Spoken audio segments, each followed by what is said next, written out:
In this video help, we're going to be covering the sales portal screen. The sales portal screen is used in conjunction with the sales screen. I'm going to go there and then go to the portal so you can see where it's coming from.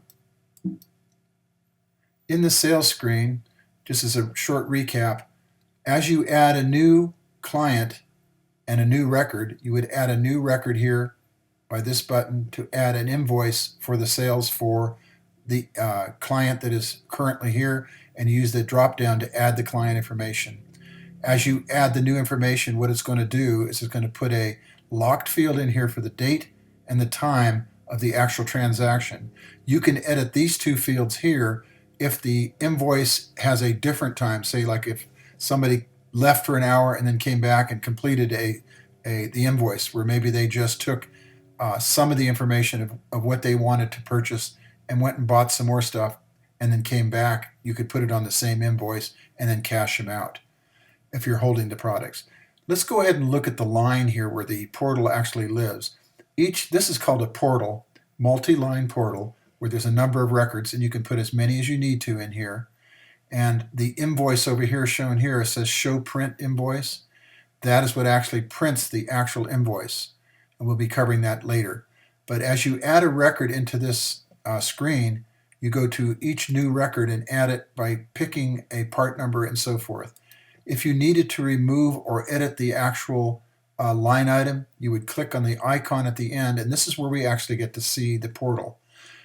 You also have the ability with your store to put your own logo in here for the store by just simply picking it and saying insert it, or you can insert it from a file, or you can copy something and then paste it from whatever your website or whatever to put it in there.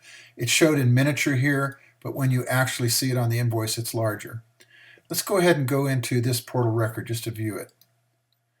What it does is it reviews all the information you saw at the top of the screen for the actual sale. Then it also goes in and shows the individual line that you viewed and that you clicked on at the end of the row. To go back to that particular record, you would click this icon here and it would return you into the sales invoice input screen, and then you could make edits to it. You can also edit it here if you wanted to add some more information into it. Now, be aware, do not change this information in this screen. You can if you want to. Say, for example, if you wanted to put another something in there, you should do that from the actual invoice. If you're changing this to correct something, that's one thing. If it's wrong, all the way wrong, and you want to remove it, or say, for example, the client decided not to purchase the item, maybe they didn't have enough money or they don't want the item because it costs too much, all you have to do is go up and click this button, and what this button will do is delete the record for this individual record you're looking at. Anytime you need to delete a portal record in any screen where there's a portal, you would go to the individual screen portal record and then click on this button. If, like you have seen already in several windows or screens, if you wanted to view different records, you could use the plus and minus to move through the screens, or you can do a find.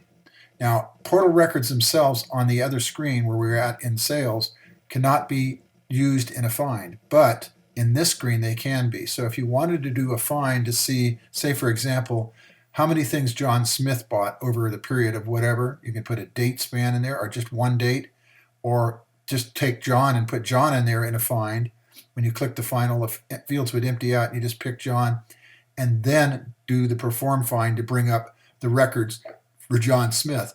Now this is very good, because if you had somebody come in and they said, I was here a month ago or maybe more, you could say, okay, well, let me look at all the things that you bought.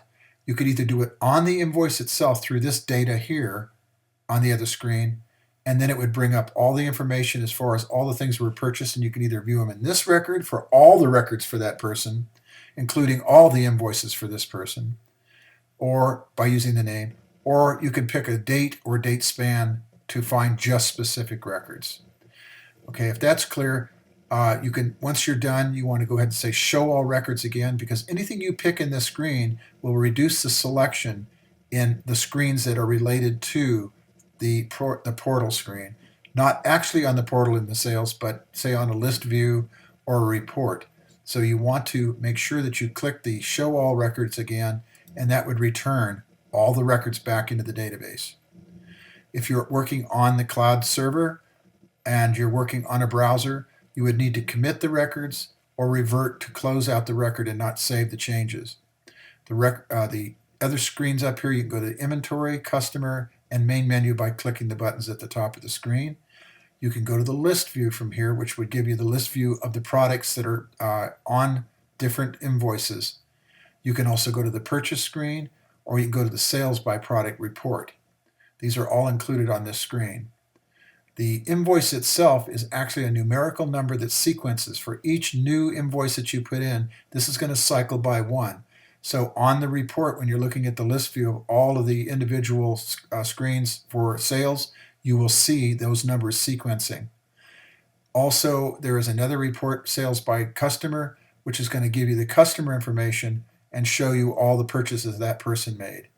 There's also a Sales by Product, which will give you, again, information based on products and the sales of products. We'll be covering those later in a different video help.